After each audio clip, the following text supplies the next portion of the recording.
The Politics program is brought to you, as always, by patreon.com/JURY. Again, that is patreon.com/JURY. That's where you can not only support this show, but also get exclusive content. Exclusive. Yeah. Mondays and Fridays, I do mini episodes of this show, and you get it exclusively if you are a $3 and up patron. You also get our Hype Train episodes in MP3 format. The only place that ever gets those is the Patreon. So go ahead and head on over there, huh? Patreon.com/JURY. Also, if you want a digest every single morning of all the best news stories that you need to have filled with commentary and gifs, well, I need you to go on over to freepoliticalnewsletter.com. Again, freepoliticalnewsletter.com. That's where you can sign up for it. 5 days a week. Come on, baby. All right. That about wraps it up for the plugs. What do you say we stop talking about how we support the show and we start talking about how we do the damn thing? Politics, politics, politics, politics.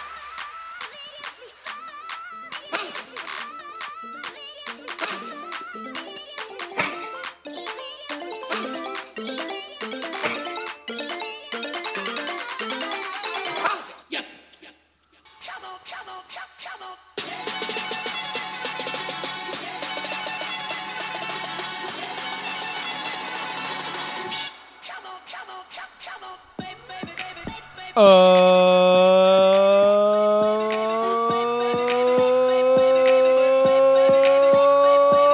shit.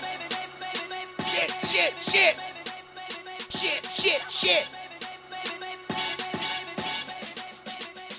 Welcome. Welcome. This is the Politics program. My name is Justin Robert Young. Thank you. Welcome. We are so happy to have you here.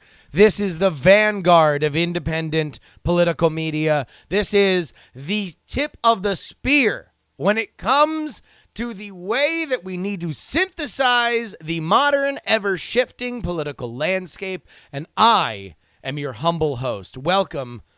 Justin Robert Young here at your service. I am very, very, very excited to talk to you today because I'm obsessed. I am absolutely kind of obsessed right now. Now, I know this is not going to be popular because the person that I'm going to talk about for a fair amount of this show is somebody that is divisive. Many people don't like him. I happen to think that the biggest story in politics this week is Kanye West. And I'm going to explain to you why. But we're also going to talk about the other normal-ass stories that everybody's talking about. We're going to talk about Sean Hannity and his connections to Michael Cohen. We're going to talk about Trump's Veterans Administration nomination disaster. And we are going to talk about, well, I'll tell you what. I mean, just so we can make sure that we put them both together, we have an update on the... That's just the way. Yes, ladies and gentlemen, the Wave Watch is in full effect. We have results out in Arizona, and we have a very interesting poll out of the Lone Star State. But we begin with Kanye West. All right. I don't know the best way to get into this, but I know it in my bones to be true that Kanye West is the biggest story in politics. I don't quite know how, and I don't quite know why, but I've got some clues. All right? One of the things that we learned during the 2016 election with Donald Trump was how much somebody on Twitter who was unpredictable is able to captivate the entirety of our news cycle. This is because we have a lot of older news organizations who are panicked. They have no idea how to get viewers in a shifting media landscape. They're terrified that they are all going to be dead in 10 years. And with that kind of panic, you see the evaporation of confidence. Nobody is confidently steering, all right, this person doesn't matter. Meh, we're done talking about them.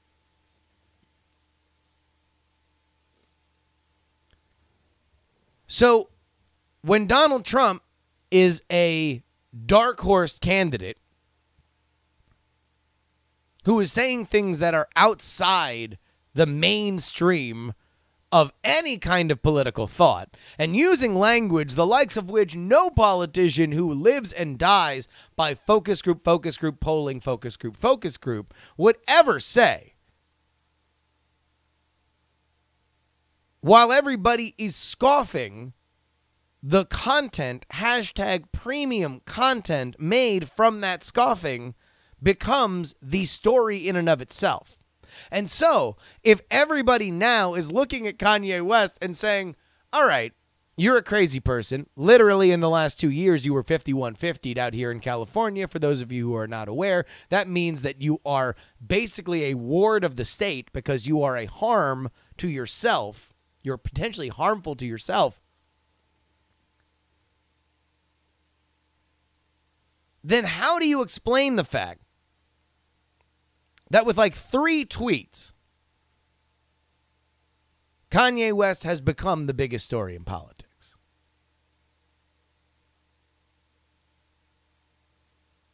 It is the reason, our lack of faith in him being a coherent human being is the reason why he's a story. But nobody has the confidence to put it in another narrative, and so therefore he controls the narrative. This is something the likes of which we have never really dealt with prior to Trump. Sure, Twitter stories would be special interest. Now they're the whole fucking thing. Now they're everything. And since everything is politics now, then Kanye is going to have an effect on how we talk about things. And I know what you're saying, man. Who gives a fuck? He's a rapper. Who gives a fuck? He's crazy. Who gives a fuck? Yeezus was trash. And I would say, yes, Yeezus was trash. So was 808 and Heartbreak. But My Dark Twisted Fantasy and Life of Pablo are fire. And this new shit he's coming out with is probably going to be awesome. And also, we're in the middle of a culture war. I don't know if y'all have noticed this. I don't know if y'all have noticed the fact that we are currently in the middle of a culture war where literally everything is being judged by their political ramifications. There's not a single element of our culture for which is not being affected. There's not a litmus test of how do we think about you based on your political opinion, and the only way to win the game is not to play. Because even a mild political opinion is something that can be dissected a million different ways or possibly not stand the test of time. Because right now, Kanye West threatens to reshift that culture wars paradigm.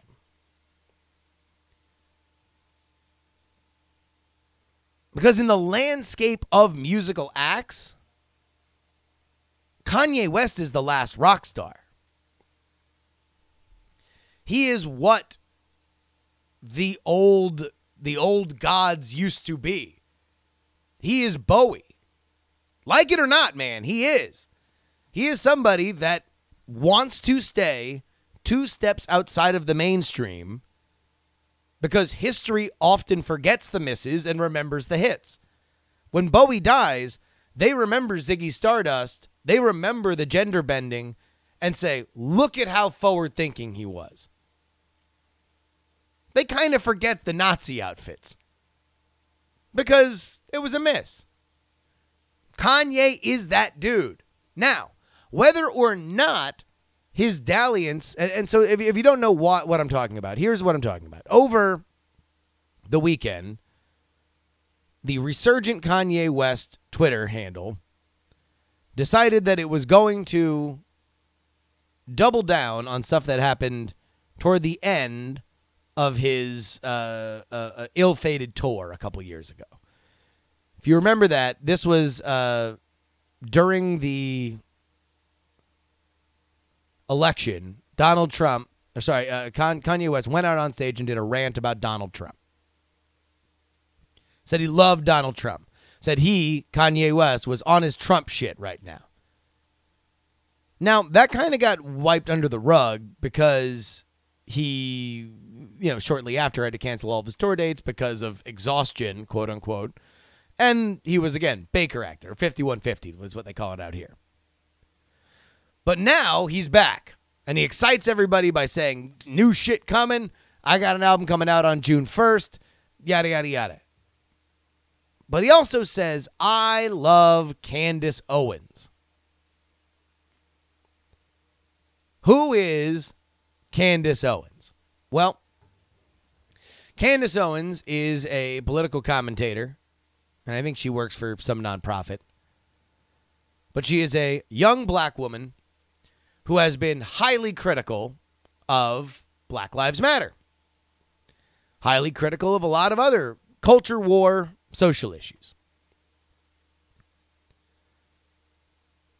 Now, whether or not Kanye West has cogent political thought is kind of beside the point. Real Kanye heads will know he's been rapping about how the government administered AIDS since his first record. You might also remember that he said George Bush doesn't care about black people. I don't quite know how you can put all of this into one cogent political thought, but he does. And he got a lot of shit for it. Because here's all that Kanye really cares about. Being outside of the mainstream. So what he is defining for us right now in a very testy culture war moment are the sides in the culture war. His defiance of them, by definition, illustrates where the lines are because he crossed it. Now, what will be interesting to see is whether or not it ruins his career. And we will know that based on how good or bad his music is.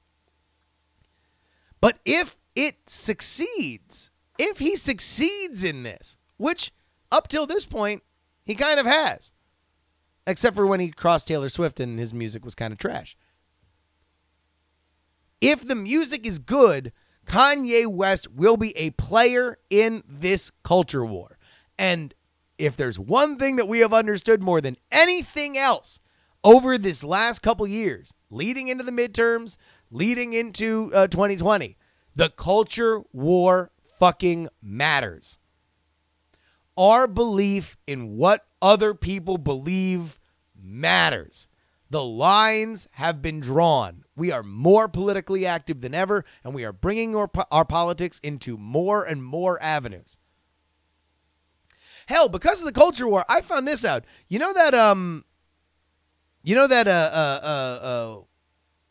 that My Pillow guy? Y'all ever seen these ads? The My Pillow guy?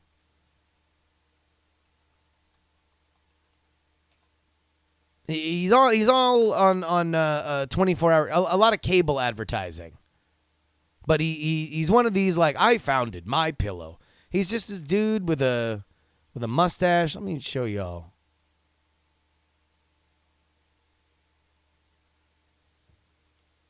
Like, he always just hugging his pillow. He's got a 10-year warranty. You know that dude is a former crack addict? I found that out about him the other day. He's a former crack addict. You want to know why I found out about that? Because I read a bio about him because he got in the middle of some shit with David Hogg and dropping, he refused to drop his advertisements on Laura Ingram's show. Because we're going after the My Pillow guy. We're going after the My Pillow guy, and I'm finding out that he is a proud former crack addict. That's how deep the culture war goes. And if you think that somebody who is as contrarian and as talented as Kanye West won't affect this, then you haven't been paying a fucking attention.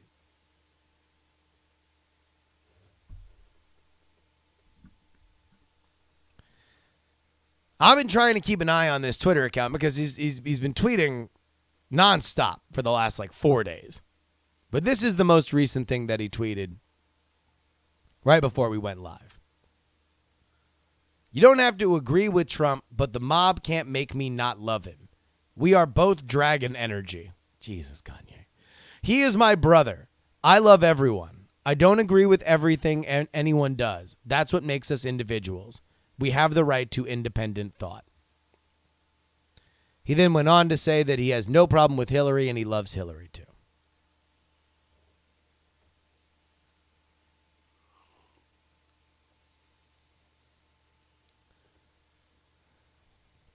Kanye West has been invited on Alex Jones's show, which might tear a hole in the universe. He has also apparently recorded an interview with Charlamagne the God of the Breakfast Club that they are shopping out to various networks for up to $10 million.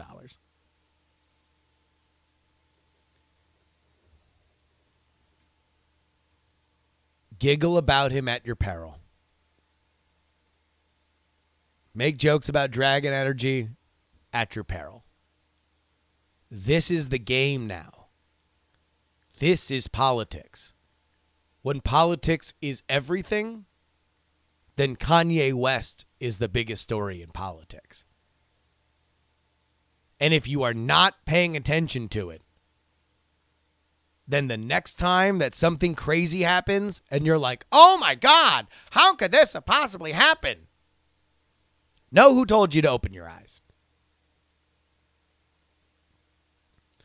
All right, let's talk about some more conventional things. Sean Hannity having to reveal the fact that he's a slumlord. Did we talk last week? Did the Sean Hannity thing break last week?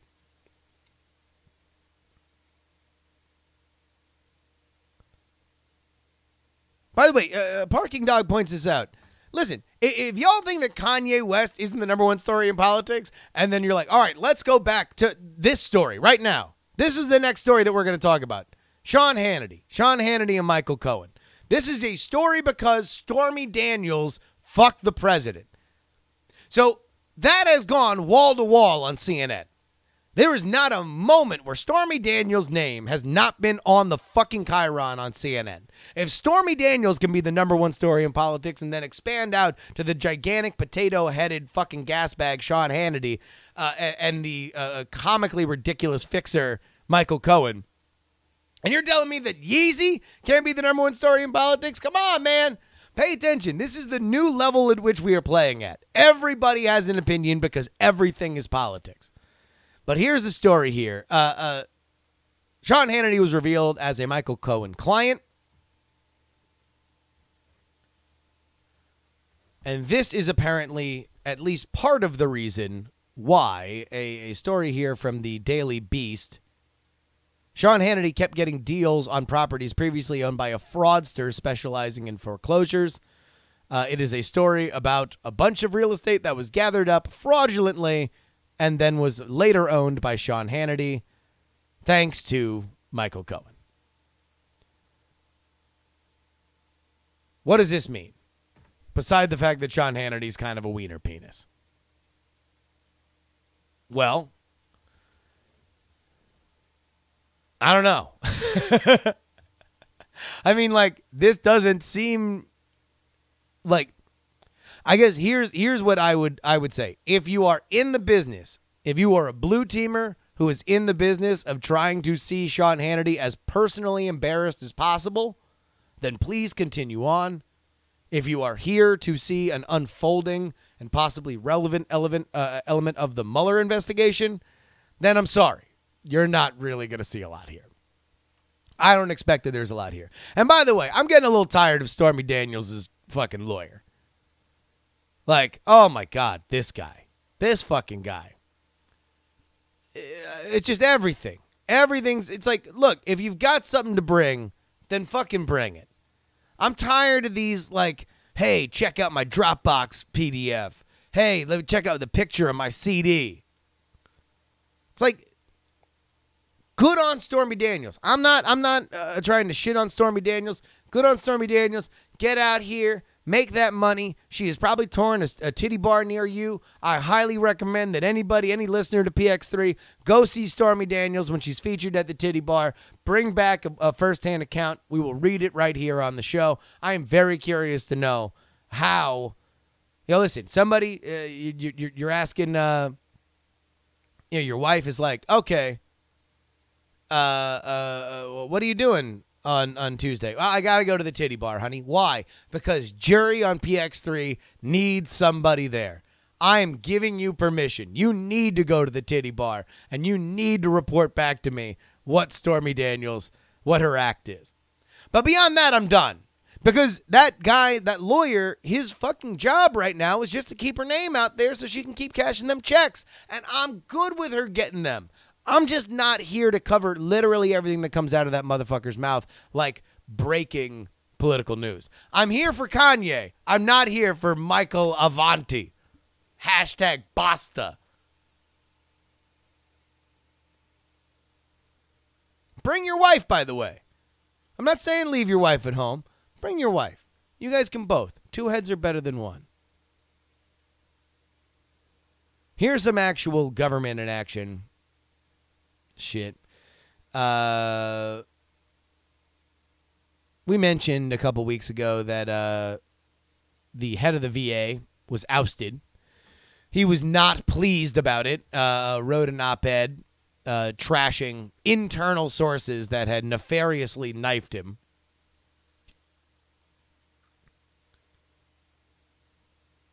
The ensuing nomination process for his replacement, Ronnie Jackson, the personal physician of two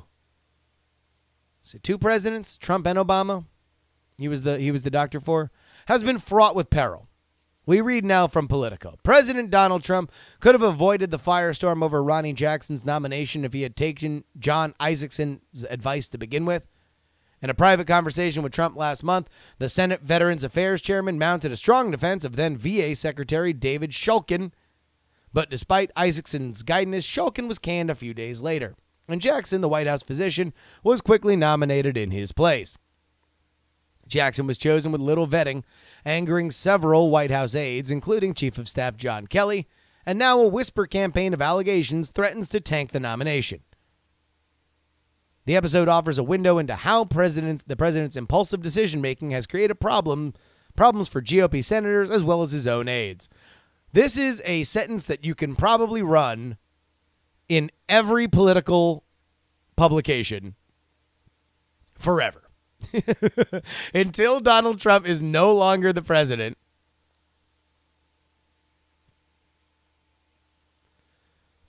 you can go ahead and just write, the episode offers a window into how the president's impulsive decision-making has created problems for GOP senators as well as his own aides. In fact, I'm going to put that on a sticker. I'm going to put that on a sticker so you can just stick it to at the end of every news story. I'm just going to have a sheet of stickers that just says, the episode offers a window into how the president's impulsive decision-making has created problems for GOP senators as well as his own aides. So just in any story, you can just take one of them useless paragraphs and just paste that one in there. Because it is evergreen. And it has been evergreen since his fucking campaign started. On Tuesday, Senate Republicans were left to field questions about unsubstantiated allegations of misconduct against Jackson brought to the Veterans Affairs Committee. One GOP senator who requested anonymity said that the hope is that Trump withdraws the nomination sooner rather than later to avoid prolonging the pain. So what did Donald Trump do? Well, he went out and said, hey, look, I understand if he pulls out, but I'm behind him 100%. Which is the worst thing you could possibly do. You either got to say, yeah, we're talking to him. Or you got to say, I support him 100%. This is the way to go.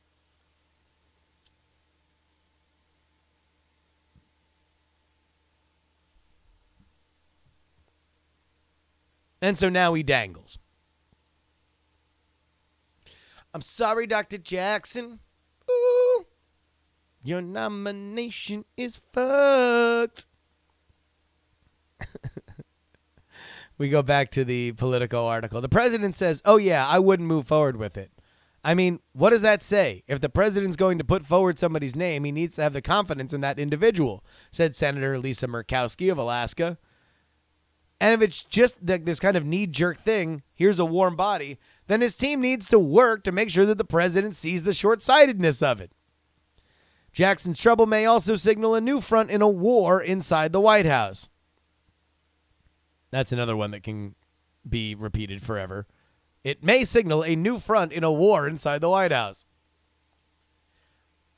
Aides who have come to realize that they can't control the president have taken to leaking negative information about advisors, cabinet members, and cabinet nominees in hopes that they can shape the president's personnel decisions or torpedo them entirely through the news media. A handful of White House insiders speculated that such a leaking campaign was afoot against Jackson, whose nomination rattled West Wing advisors and was opposed by nearly every senior White House staffer. Senate Republicans were skeptical of Jackson from the beginning, given his lack of experience managing a large organization. The weak reception left Jackson with no base of support from which to mount a campaign for the job. Here is Jeff Flake, chief Trump shitter honor. I had my doubts from the beginning, said Flake. To run an agency this big with so much responsibility, you want to make sure to vet properly. I'm not sure that was done here. The allegations against Jackson include that, he's too much of a drinker and that he harassed other employees.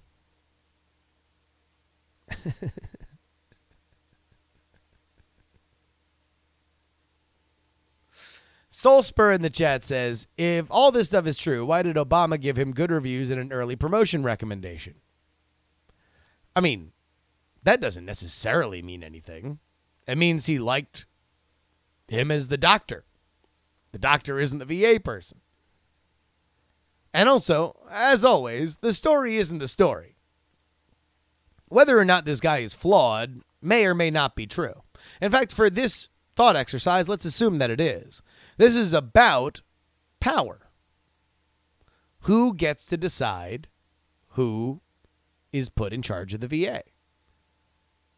And how does that reputation affect future elections? That's all that matters.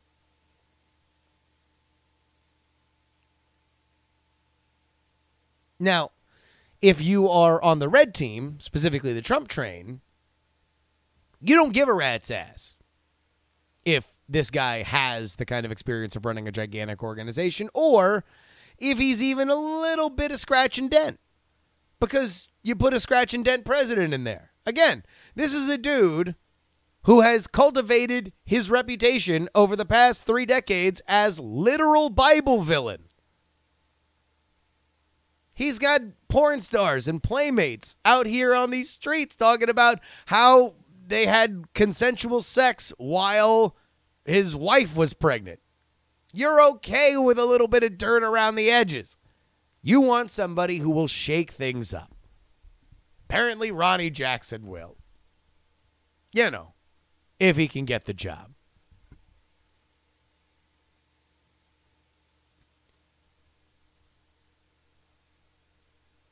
And this is a more chaotic version of how things normally go, but this is the game, right? This is how it normally goes. It's just usually done with white gloves and, pistols with pearl handles. It's usually just a little bit more civilized.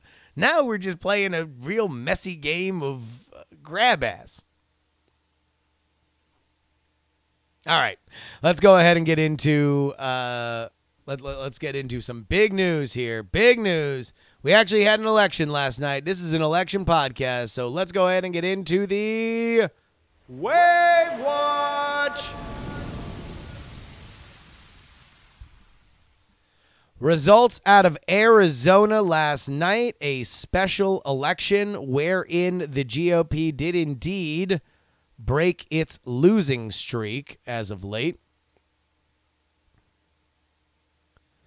Republican Debbie Lesko won the seat in the House special election on Arizona Tuesday night, holding off a closer than expected Democratic challenge in a district that Donald Trump won by 21 points. Lesko had 53% of the vote when the AP called the race an hour after the polls closed, with over 155,000 votes tallied. Democrat Hiral Tipirneni. You fucking kidding me? Come on. No wonder I didn't cover this shit. How many ways would I butcher the name? Hiral Tipirneni. Tipirneni.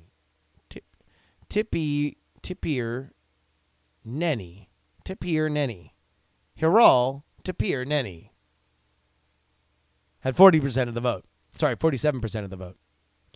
Lesko's single-digit margin is the latest evidence that Republicans face a punishing midterm environment, even in Trump-friendly territory. Lesko's victory comes on the heels of losses for the Republicans in southwestern Pennsylvania, where Democratic Representative Connor Lamb beat Rick Saccone in a district that backed Trump by nearly 20 points in 2016, and in Alabama, where Democrat Doug Jones defeated Republican Roy Moore, and, more importantly, Sassy the Horse.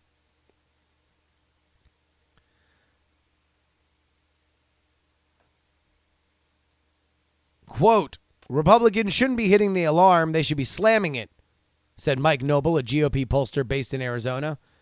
This district isn't supposed to be competitive, and to see this margin, especially with the Republicans pouring in resources, it's a tough year.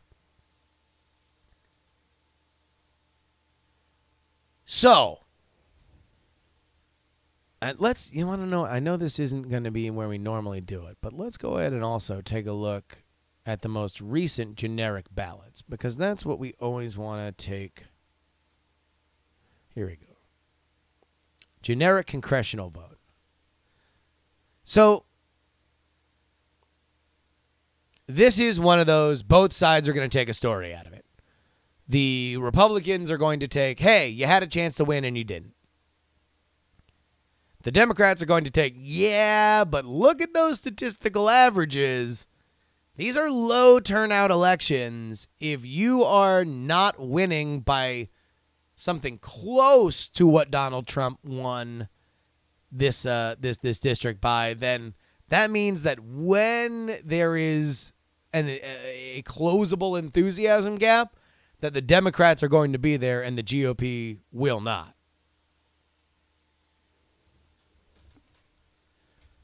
But if you look at these these generic Democratic ballots, you are seeing it kind of closer than it was. I mean, you were for the majority of 2017 and the beginning of 2018, you were fairly regularly seeing double digits. Well,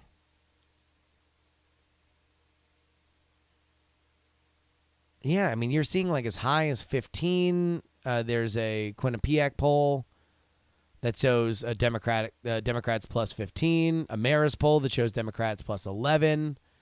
These are all, you can find these are all on realclearpolitics.com. But here are the most recent ones. You still see Reuters with Democrats plus 10.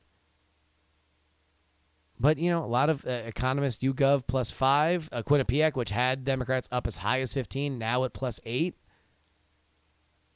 That is tightening. And yet, the fact that a Republican can't win a heavily Republican district by more than what they did last night in Arizona is troubling. If you are red team, you should be expecting to lose a lot of seats. You should be hoping that when the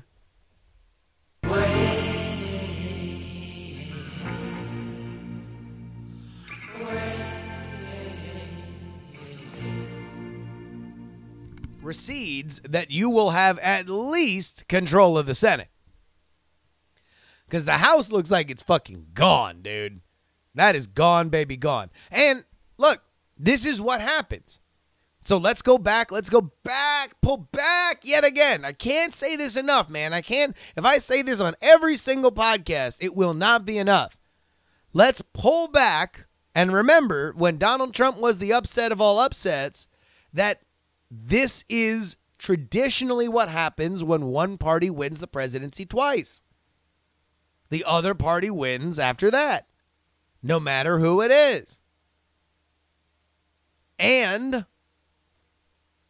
in the same vein, when one party controls the House, the Senate, and the White House, traditionally, there is a wave to balance things out. So this is something that is likely to happen based on all available history. But there's one crown jewel of this midterm season. It is the one pelt that blue teamers would fucking love to have. In fact, I'll tell you what. If you could have one Republican who's up for the vote lose this November, who would it be? Who would it be? I'm just going to see. I'm just going to see whether or not you guys can get it. Mitch McConnell? No, not even close. Not even close.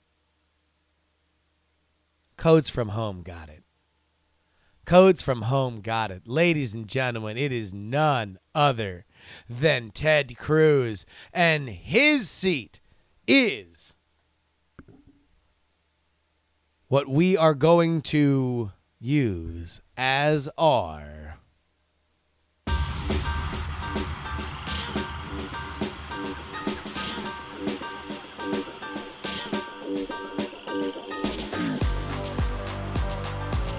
ladies and gentlemen, it's time to break down data science the way it deserves to be treated. Ladies and gentlemen, this is the Politics. Get on the floor if you got that booty.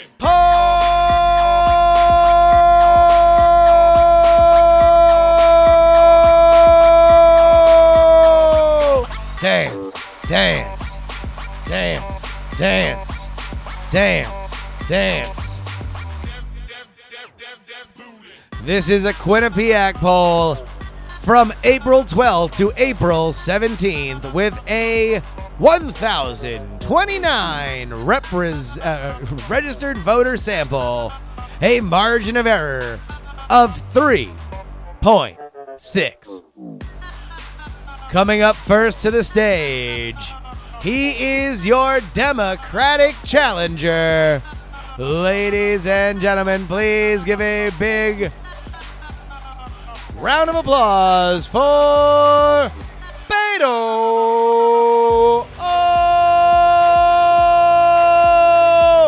O'Rourke.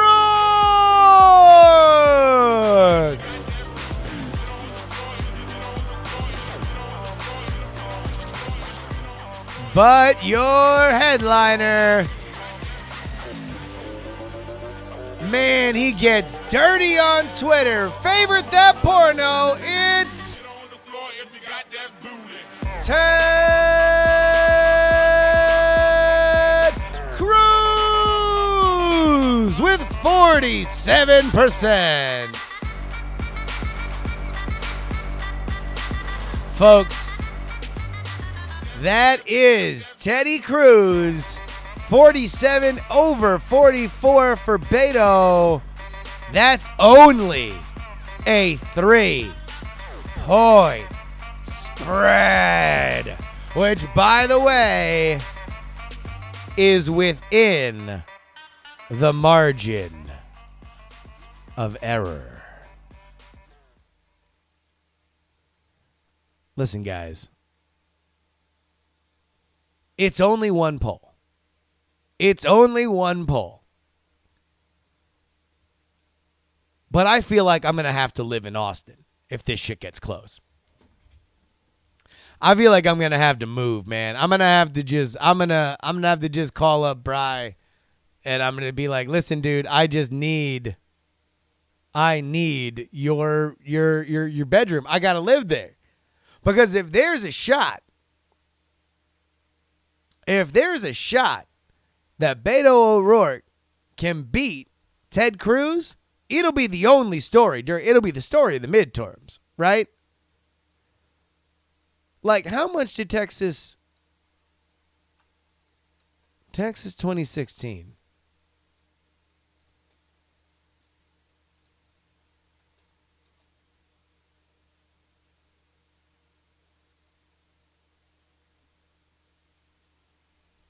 This was Donald Trump beat Hillary Clinton by 9 points. Which, like, that's not that big. Not that big. Not that big. Now, I was listening, a big shout out to the 538 podcast. They talked about this a little bit, and they made the issue that, hey, look, Ted Cruz, who, by the way, Ted Cruz won the Texas primary over Trump. So, if there was a solidly red state that would still be a little bit salty about how disrespectful Trump treated Ted Cruz, it would be Texas. And that might be the reason why support for Trump was probably a little softer than you would see in other solidly red states. But we're living in a different world now.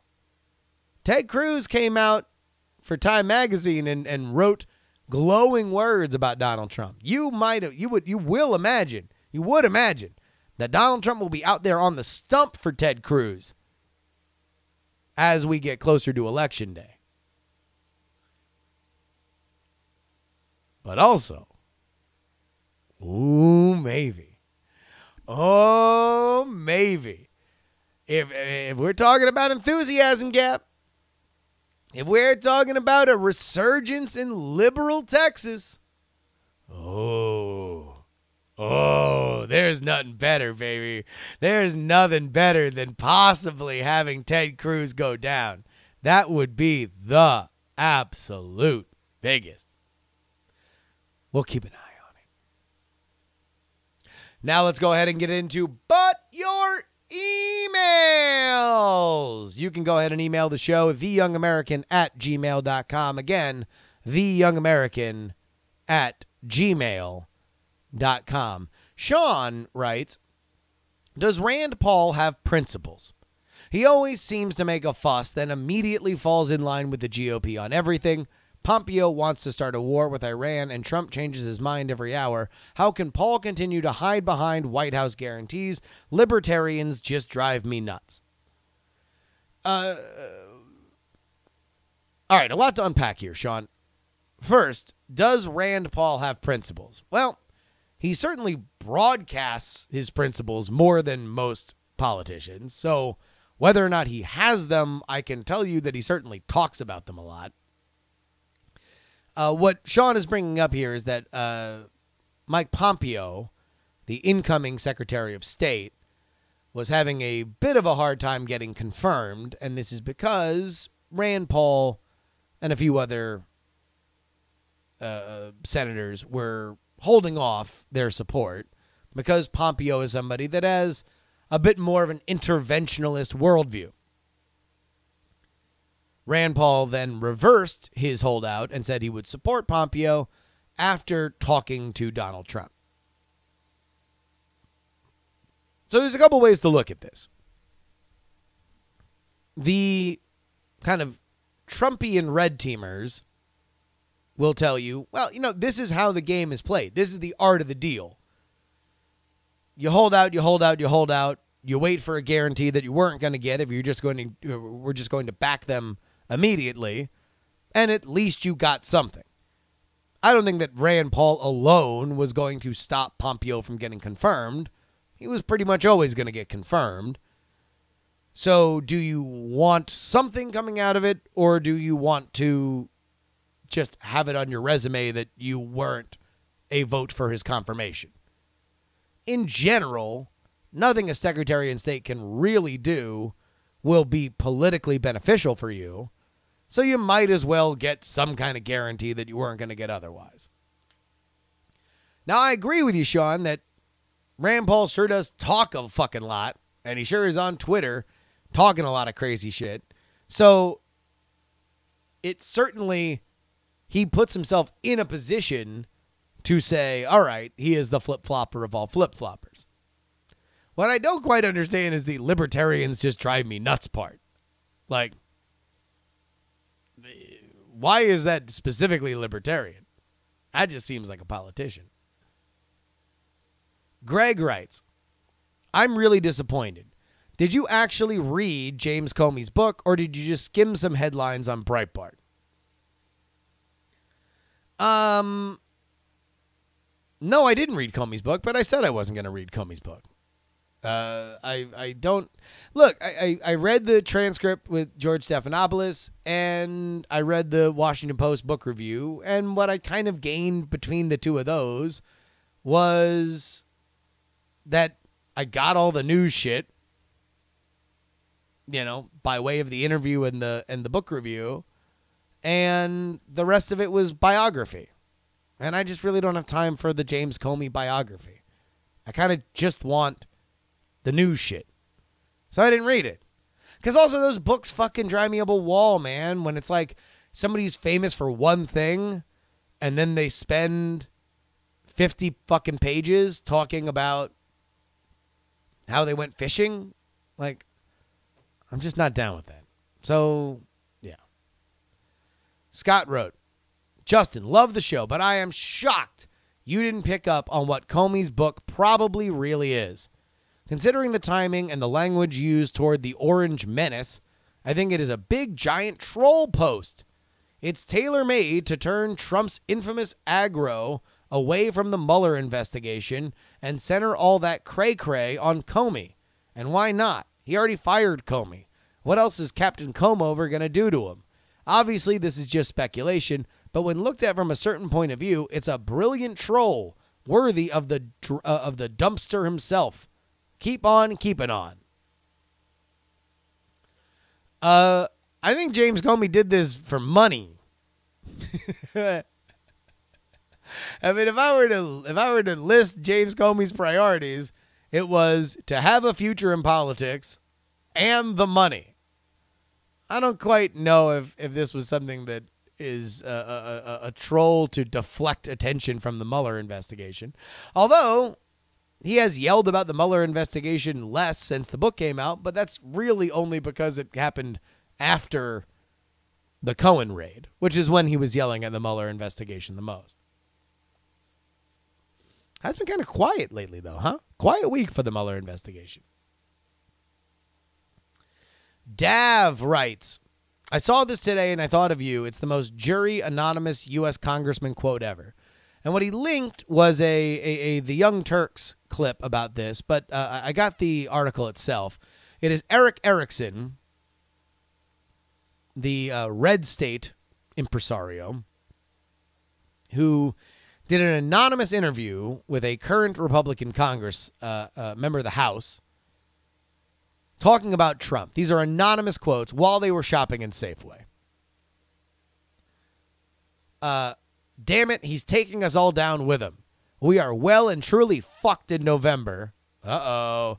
Looks like we have somebody else who is all dialed into the Wave Watch. Kevin McCarthy is already circling like a green fly, circling shit to try to take Paul Ryan's job because nobody thinks he's sticking around for Nancy Pelosi. She's going to fuck up the cafeteria again, too. God damn it. At least I'll probably lose, too, and I won't have to put up with that shit. Eric Erickson then adds that he's not going to lose his election because he's in a very solidly Republican district. He goes on, this anonymous source, about Donald Trump. It's like Forrest Gump won the presidency, but an evil, really fucking stupid Forrest Gump.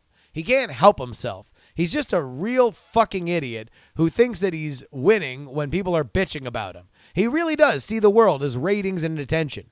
I hate Forrest Gump. I listened to your podcast and I heard you hate it too. What an overrated piece of shit movie. Can you believe that it beat Shawshank Redemption?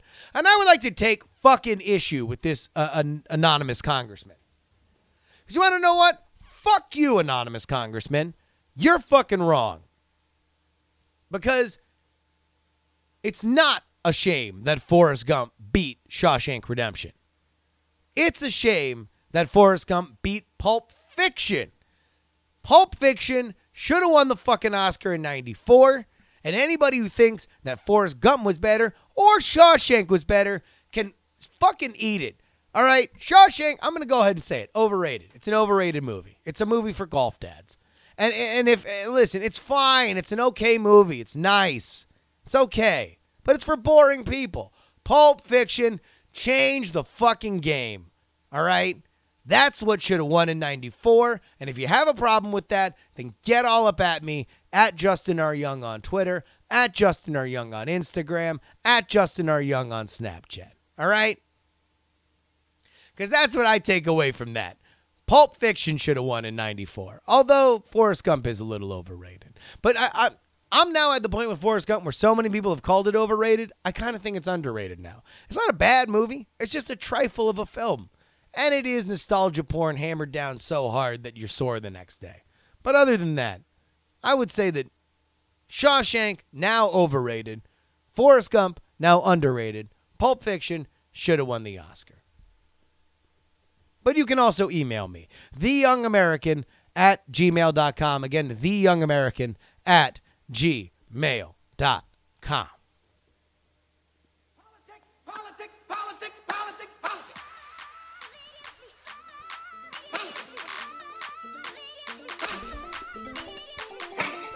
Ladies and gentlemen,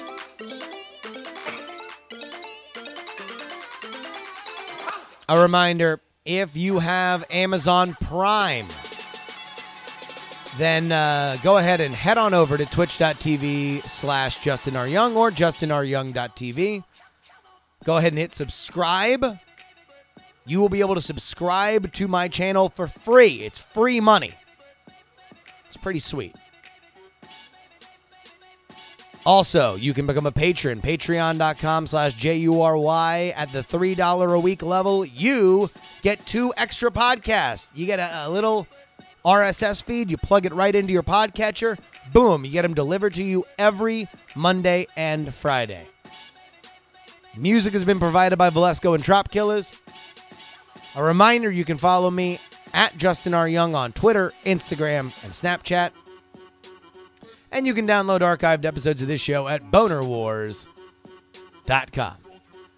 A reminder, some shows talk about politics, others talk about politics, but this right here, this is the only one that talks about all three.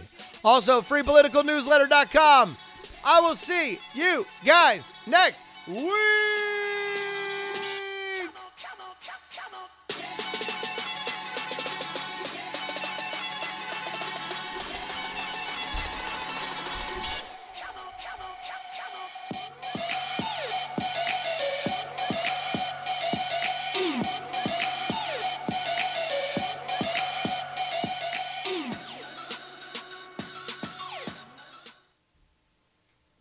Diamond Club hopes you have enjoyed this program.